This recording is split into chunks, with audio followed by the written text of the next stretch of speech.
Bonjour tous. Bienvenue sur Planète Info TV. L'appel puissant de Justin Bitakwira, faire de la guerre contre le Rwanda notre priorité absolue. Justin Bitakwira n'a pas mâché ses mots lors de l'inauguration du gouvernement Sumaoa, délivrant une intervention musclée qui a laissé une impression durable sur de nombreux participants. Dans un discours puissant et passionné, Bitakwira a déclaré sans équivoque « Le sorcier de notre pays, c'est l'Union européenne. La guerre contre le Rwanda doit être la priorité des priorités. » Ces remarques ont souligné les profondes frustrations et les préoccupations urgentes de nombreux citoyens congolais, qui estiment que la souveraineté et la stabilité de leur nation sont sapées par des influences extérieures et l'inaction interne. La déclaration de Bitakwira a mis en évidence la nécessité d'une réponse décisive et unie au conflit en cours avec le Rwanda, qui a laissé beaucoup de personnes dans le pays se sentir vulnérables et abandonnées. En élaborant sa position, Justin Bitakwira a appelé le gouvernement congolais à prioriser la guerre contre le Rwanda avant toute autre chose, en soulignant l'importance de sécuriser le territoire national et de fournir un traitement spécial et une motivation aux soldats sur les lignes de front. Il a fait valoir que sans un soutien et des ressources adéquates, l'armée aurait du mal à combattre efficacement, laissant la nation exposée à de nouvelles agressions. La critique de Bitakwira s'est étendue à l'Union européenne, qu'il a accusé d'exploiter les ressources naturelles du Congo tout en fermant les yeux sur la souffrance et l'instabilité causées par le conflit. En qualifiant l'UE de « sorcier » du pays, il a souligné la duplicité perçue et les torts infligés par ces accords internationaux qui profitent aux puissances étrangères au détriment de la souveraineté et du bien-être du Congo. Je vous laisse suivre la vidéo et vous retrouve à la fin de la vidéo pour la conclusion et la question du jour. À toutes. Honorables membres du bureau, honorables députés, chers collègues, Excellence Madame la Première ministre, Excellences, Messieurs les membres du gouvernement, je voudrais d'abord présenter mes chaleureuses félicitations à toutes et à tous, les heureuses et heureux promus. Alors, le Président, de tous ceux qui sont déjà passés à ce micro, on a l'impression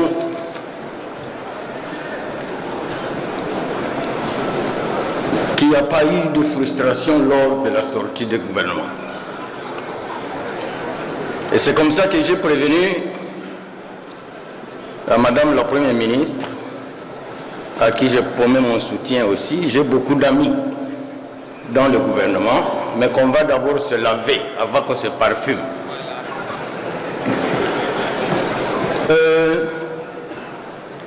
Excellence, Madame la Première ministre, j'ai attentivement lu votre programme et je vous ai suivi attentivement. Mais avant que je n'abonde dans ce programme, je voudrais livrer un secret à cette auguste plénière. Que ce pays a une chance extraordinaire.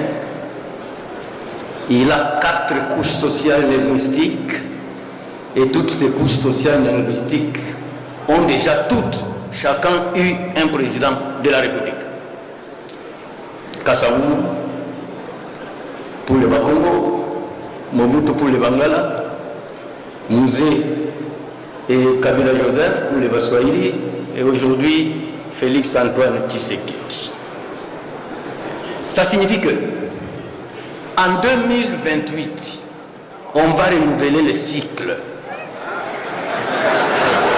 En 2028, on va renouveler le cycle. Alors, en ce moment-là, il y aura un tribunal du peuple qui s'est comporté de quelle manière quand il était au pouvoir. Et c'est le meilleur qui va gagner. Honorable Président, ne me coupez pas. Madame la Première ministre symbolise ma grand-mère d'avance. Donc, elle a toutes mes bénédictions.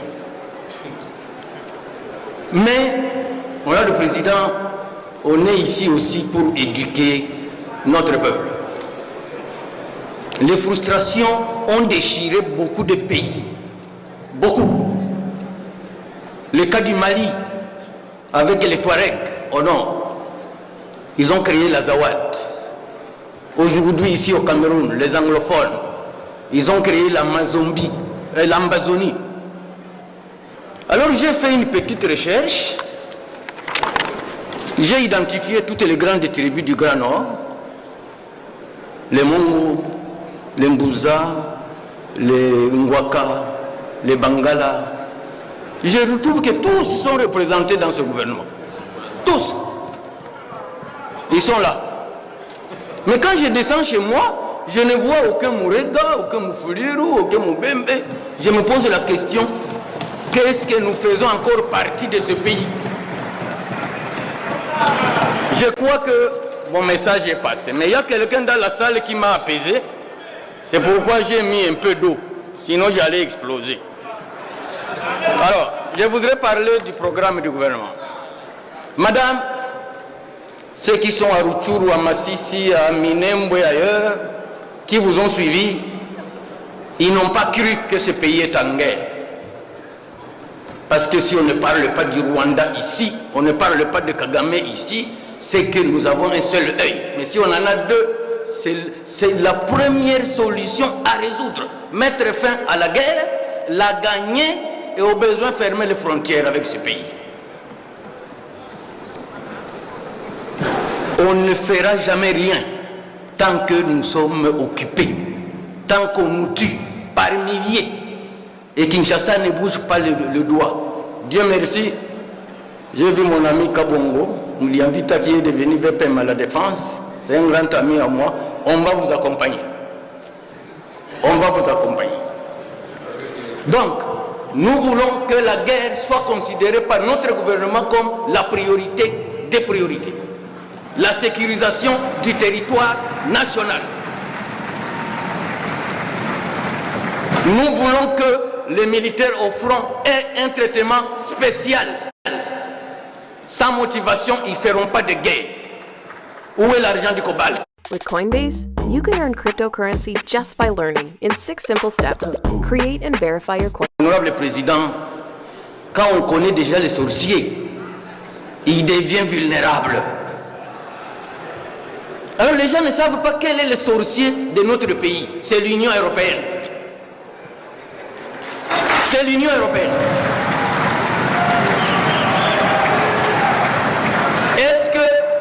Est-ce que l'Équateur peut signer un contrat avec une organisation pour le cobalt ou le cuivre? L'Équateur a du cuivre?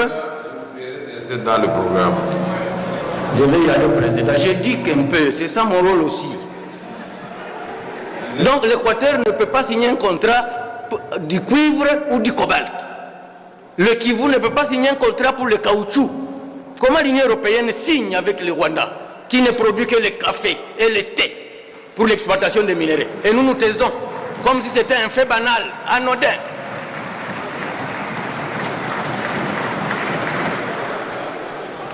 Madame la Première ministre, apaisez-vous. La grand-mère vous sécurise. Mais je voulais dire que nous devons quand même prendre certaines mesures draconiennes contre le Rwanda. Moi, je suis sous sanction de l'Union européenne. Moi, j'ai pris ça comme un acte d'héroïsme. Ce n'est pas un handicap. Nous avons le deuxième port de notre pays. C'est chez moi à Uvira, à Kalundu. Le Kenya ici, qui nous a envoyé des militaires, qui sont même dans le M23, on devait couper ces ponts-là. On devait se rattacher à l'océan Indien à partir de Dar es Salaam.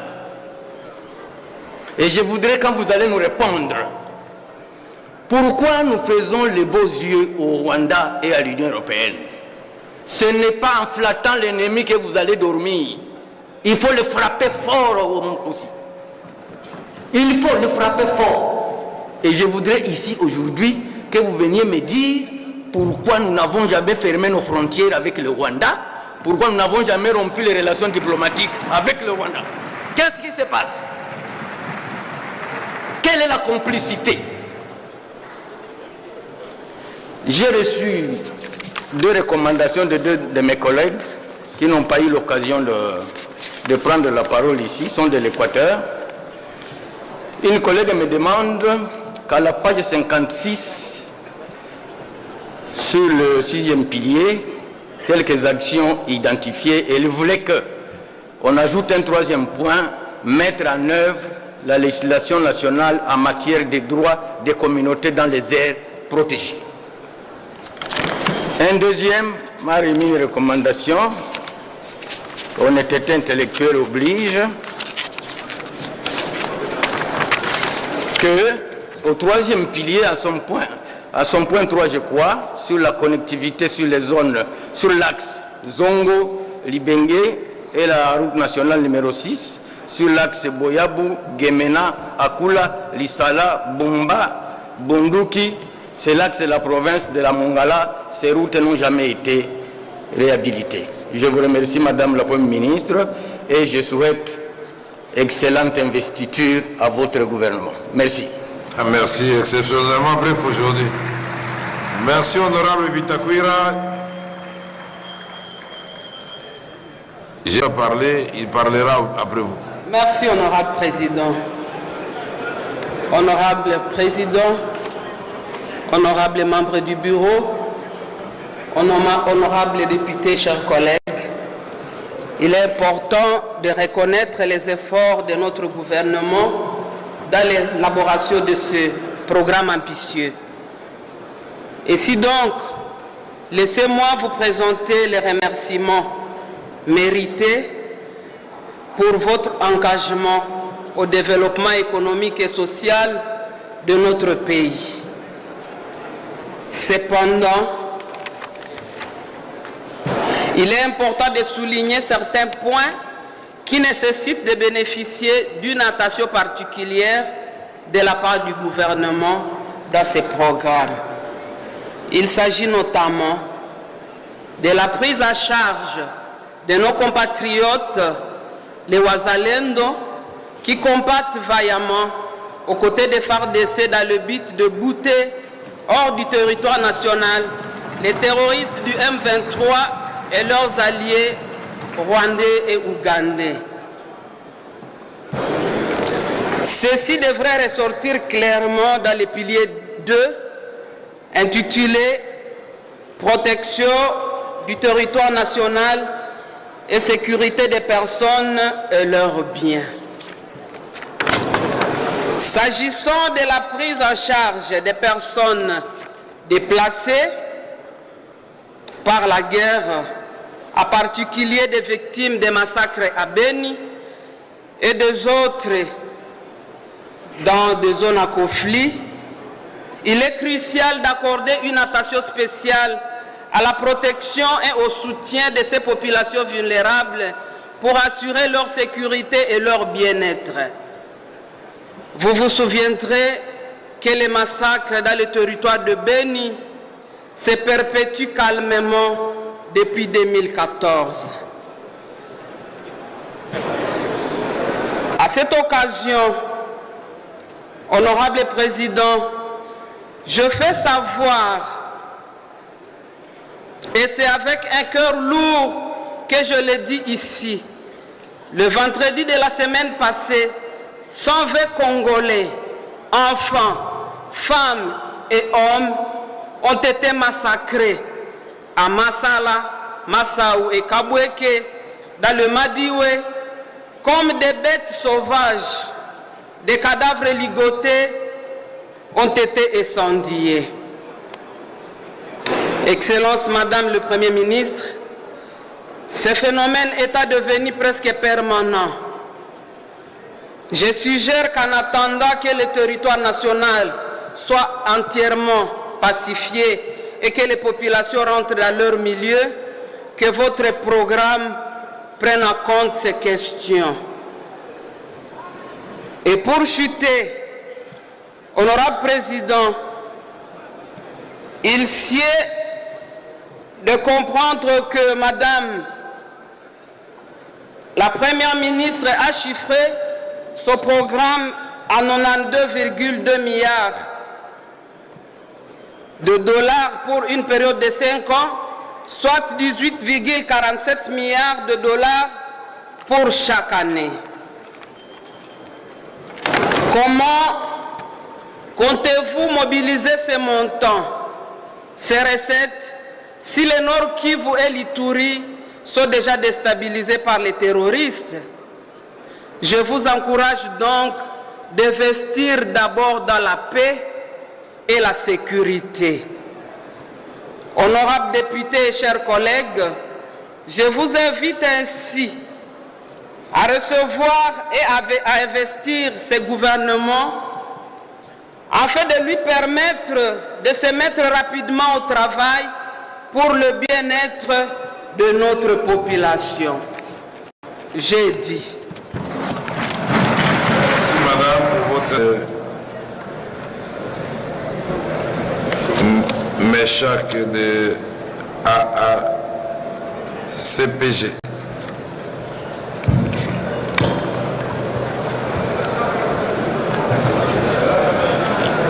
Soyez bref. Hein. Oui, Président, c'est bref.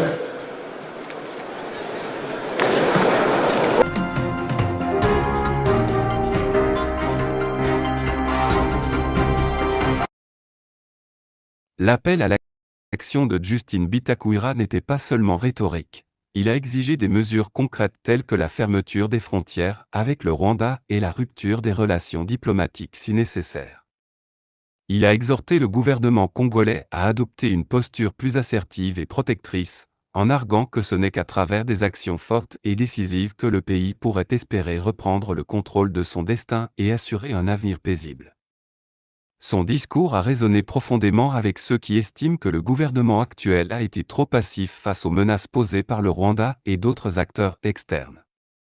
L'intervention de Bitakuira lors de l'inauguration a servi de cri de ralliement pour une approche plus proactive et déterminée en matière de sécurité nationale, reflétant le besoin urgent d'un leadership qui priorise la protection et la prospérité du peuple congolais. C'est tout pour aujourd'hui. Notre question du jour est: pensez-vous que l'appel de Justin Bitakuira à faire de la guerre contre le Rwanda une priorité absolue est une solution viable pour la RDC, ou faudrait-il privilégier la diplomatie? Laissez-nous vos commentaires en bas, ne manquez pas de vous abonner et de partager la vidéo. Merci et à la prochaine.